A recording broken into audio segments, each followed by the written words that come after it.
കോഴിക്കോട് ഏറാമല ആദിയൂരിലെ സുധീർ സാരംഗിയുടെ വീടെന്ന സ്വപ്നം പൂവണിഞ്ഞു. കൊച്ചൌസേപ്പ് ചിറ്റിലപ്പള്ളി ഫൗണ്ടേഷൻ മാതൃഭൂമി എന്റെ വീട് പദ്ധതി പ്രകാരം നിർമ്മിച്ച വീടിന്റെ താക്കോൽ കൈമാറി.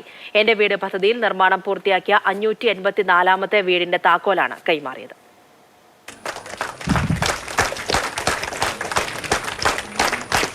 ഏറാമല ആദിയൂരിലെ സുധീർ സാരംഗി എന്ന ചെറുപ്പക്കാരന്റെ ആഗ്രഹങ്ങളിൽ മുന്നിൽ നിന്നതാണ് അടച്ചുറപ്പുള്ള വീട്.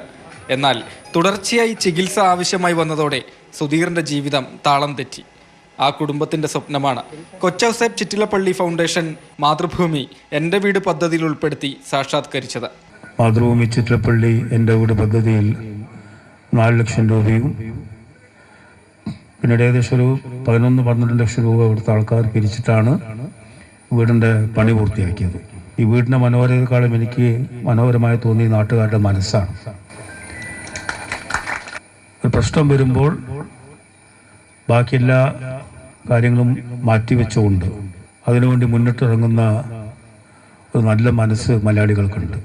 പ്രദേശത്തെ RJD പ്രവർത്തകരും നാട്ടുകാരും സഹായവുമായി കുടുംബത്തിനൊപ്പം നിന്നു.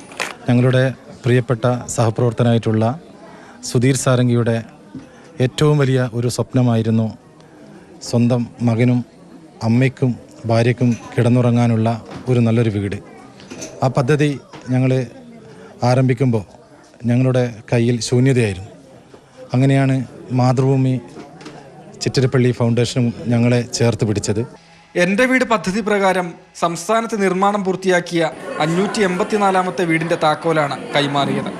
കോഴിക്കോട് ജില്ലയിലെ 131ാമത്തെ വീട്. കൂടുതൽ വീടുകളുടെ നിർമ്മാണം പുരോഗമിക്കുന്നു. മാതൃഭൂമി ന്യൂസ്, കോഴിക്കോട്.